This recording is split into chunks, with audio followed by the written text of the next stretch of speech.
Shalom, salam damai dalam nama Yesus. Bertemu kembali dalam program Alkitab Menjawab. Hari ini topik yang saya mau bawa bersama-sama dengan saudara-saudari adalah iman perempuan Kanaan. Dan ia boleh ditemukan di dalam Matius 15 ayat 21 hingga yang ke-28. Sangat menarik cerita bagaimana iman perempuan Kanaan ini di-highlightkan dan begitu baik untuk kita renungkan. Sebelum kita lanjut, mari kita tunduk kepala dan saya pimpin dalam doa. Kita berdoa. Bapa di sorga, sekali lagi kami undang Roh Kudus-Mu bersama-sama dengan kami untuk kami merenungi, mempelajari firman Tuhan. Urapi hamba Tuhan supaya apa yang keluar daripada mulut ini sesuai dengan firman dan kehendak Tuhan. Dan saya juga mau berdoa untuk viewer di mana saja mereka berada. Tuhan hadir sama-sama dengan mereka.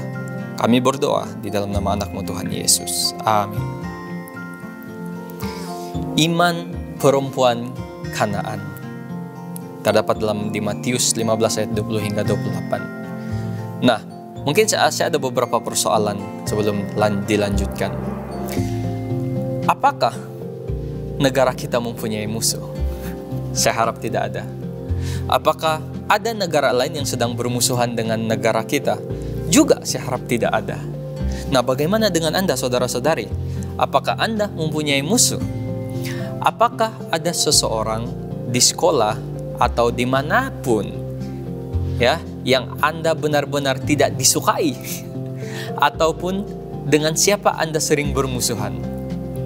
Pada hari ini kita akan pelajari Matius 15 ayat 21 hingga 22. Kita lihat, lalu Yesus pergi dari situ dan menyingkir ataupun pergi ke daerah Tirus dan Sidon. Maka datanglah seorang perempuan Kanaan dari daerah itu dan berseru, "Kasihanilah aku, ya Tuhan, anak Daud, karena anakku perempuan kerasukan setan dan sangat menderita." Masalah di sini adalah wanita itu adalah orang Kanaan. Orang Kanaan adalah musuh lama orang Yahudi. Kebanyakan orang Yahudi seperti murid-murid Yesus tidak akan menyukai wanita itu karena dia adalah orang Kanaan. Wanita itu memerlukan bantuan, ya. Dia mau supaya Yesus membantu dia menyembuhkan anak perempuan dia yang kerasukan setan. Apakah yang kamu rasa? Apakah Yesus akan membantu wanita itu meskipun dia orang Kanaan? Matius 15, 23 hingga 24, Yesus tidak menjawab sepatah kata pun. Jadi murid-muridnya datang kepada Yesus dan mendesak Yesus, menyuruh wanita itu pergi. Karena wanita itu mengikuti mereka dengan berteriak-berteriak. Jawab Yesus, "Aku diutus hanya kepada domba-domba yang hilang dari umat Israel." Mengapa Yesus tidak membantu wanita itu? Nah, dia berkata, dia hanya dikirim untuk membantu orang Yahudi, kan? Dia tidak seharusnya membantu orang Kanaan. Nah, menurut kamu, para viewer, Yesus harus membantu wanita itu? Perlu? Mengapa? Kalau tidak, mengapa? Matius 15, 25 hingga 26. Tetapi perempuan itu mendekat dan menyembah dia sambil berkata, "Tuhan, tolonglah aku." Yesus menjawab, "Tidak patut mengambil roti yang disediakan bagi anak-anak dan melemparkannya kepada anjing." Wah, mengapa Yesus menyebut wanita itu anjing? Karena dia adalah seorang Kanaan, musuh dari orang Yahudi. Dan dia tidak harus membantunya. Matius 15 ayat 27, kata perempuan itu, "Benar Tuhan, namun anjing itu makan remah-remah yang jatuh dari meja tuannya." Wanita itu menyebut dirinya anjing. Dia mengatakan bahwa dia tahu dia tidak perlu pertolongan Yesus. Dia tidak seharusnya dapat pertolongan. Hal yang harus kita ingat adalah tidak ada di antara kita yang layak mendapatkan bantuan Yesus. Ingat itu. Tuhan tidak perlu melakukan apapun untuk kamu dan saya. Dia tidak berhutang apapun dengan kita. Jadi kita semua seperti wanita itu. Tidak layak pun untuk meminta bantuan sesuatu daripada Yesus untuk melakukan sesuatu untuk kita. Matius 15 ayat 28.